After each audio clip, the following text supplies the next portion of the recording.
2 Chroniques au chapitre 13. La 18e année du règne de Jéroboam, Abijah régna sur Juda. Il régna 3 ans à Jérusalem. Sa mère s'appelait Mikaja, fille d'Uriel de Guidéa. Il y eut guerre entre Abijah et Jéroboam. Abijah engagea les hostilités avec une armée de vaillants guerriers, 400 000 hommes d'élite. Et Jéroboam se rangea en bataille contre lui avec 800 000 hommes d'élite, vaillants guerriers.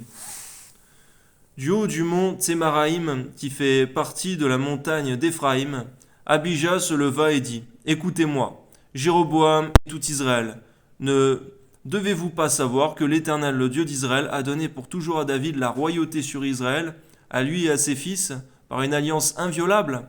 Mais Jéroboam, fils de Nébat, serviteur de Salomon, fils de David, s'est levé, s'est révolté contre son maître. Des gens de rien, des hommes pervers, se sont rassemblés auprès de lui et l'ont emporté sur Roboam, fils de Salomon. Roboam était jeune et craintif, et il manqua de force devant eux. Et maintenant, vous pensez triompher du royaume de l'Éternel qui est entre les mains des fils de David, et vous êtes une multitude nombreuse, et vous avez avec vous les veaux d'or que Jéroboam vous a fait pour Dieu ? N'avez-vous pas repoussé les sacrificateurs de l'Éternel, les fils d'Aaron et les Lévites, et ne vous êtes-vous pas fait des prêtres comme les peuples des autres pays ? Quiconque venait avec un jeune taureau et 7 béliers, afin d'être consacré, devenait prêtre de tout ce qui n'est point Dieu. Mais pour nous, l'Éternel est notre Dieu, alléluia, et nous ne l'avons point abandonné. Les sacrificateurs au service de l'Éternel sont fils d'Aaron, et les Lévites remplissent leurs fonctions. Nous aussi, Seigneur, permets-nous de toujours remplir nos fonctions, Seigneur mon Dieu, et de t'être fidèles, même effectivement lorsque tout le peuple est idolâtre, même le chef du peuple. Amen.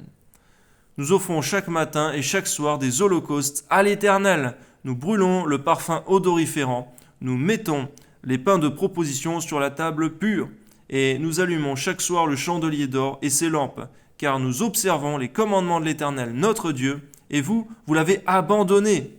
Voici, Dieu et ses sacrificateurs sont avec nous, à notre tête, et nous avons les trompettes retentissantes pour les faire résonner contre vous, enfants d'Israël. Ne faites pas la guerre à l'Éternel, le Dieu de vos pères, car vous n'auriez aucun succès. Amen.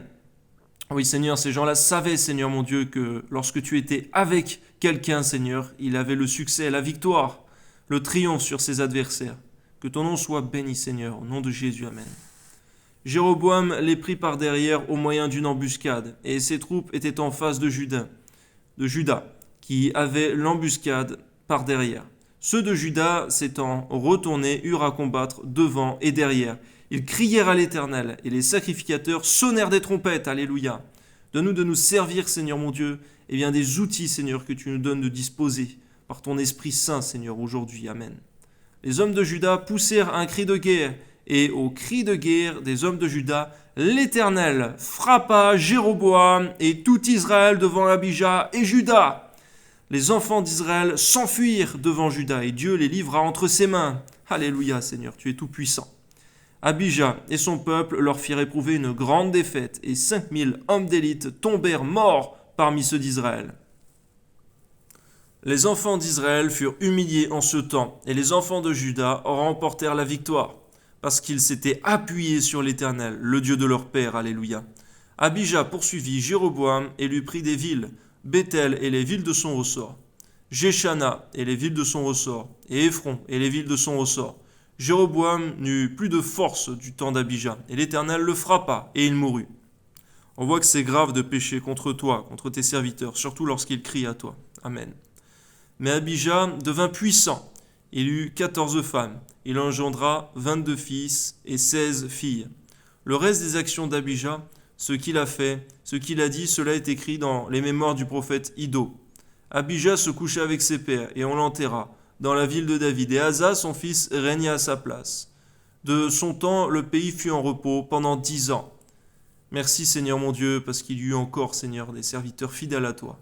Permets-nous de ne pas nous laisser menacer ou influencer par la multitude, Seigneur mon Dieu, surtout lorsqu'elle est égarée, mais de rester, Seigneur, influencé par ta parole et par ton Esprit Saint, être fidèle à toi. Amen.